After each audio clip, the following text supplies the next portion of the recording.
Hi friends and welcome to the GPS Food Show. On today's show, we're going to make rum balls. Now rum balls is a recipe I do not want to make alone, and to help me with that, we have Lisa. Lisa, can you come on in? Okay, so Lisa, today, as I said, we're going to make rum balls.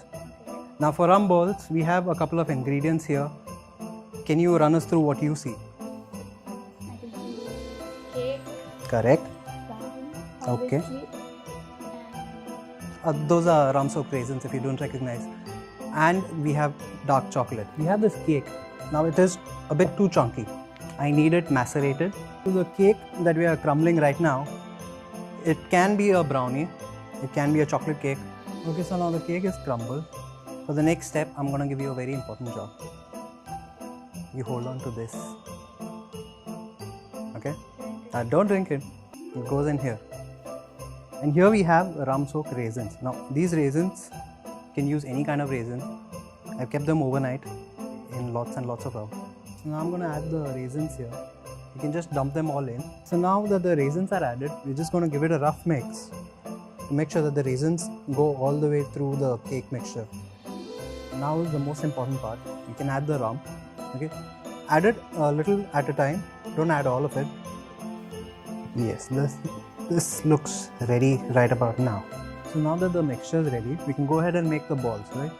So what I wanted you to do is dig in with your hands.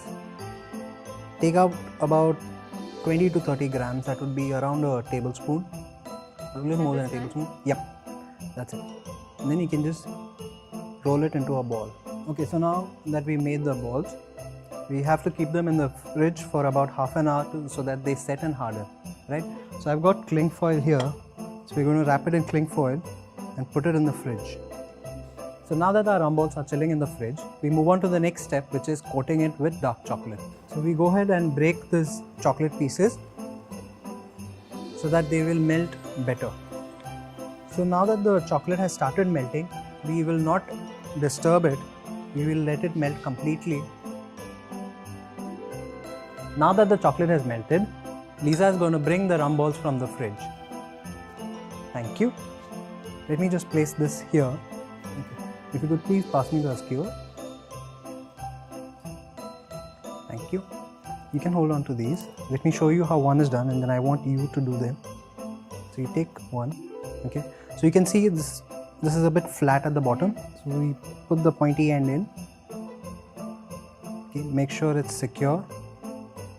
And then we dip it into the chocolate. So now what we're going to do is we'll place it back on the tray and let it set for a while. Now that the rum balls have been coated with chocolate and are setting, so these rum balls are now ready to eat. But before we do that, we have one optional step of decorating them. And today we have white chocolate to do that. Okay, now I've used a fork, but you can use a spoon, a knife, or some people use a piping bag because that gives them more control over the flow of the white chocolate. Now that the rum balls are decorated and ready, you can go ahead and taste one. So Lisa, if you will, pick your favorite one. I'm going to take this one.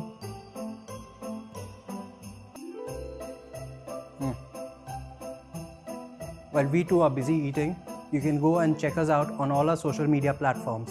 The links to the same will be provided down below. Thank you.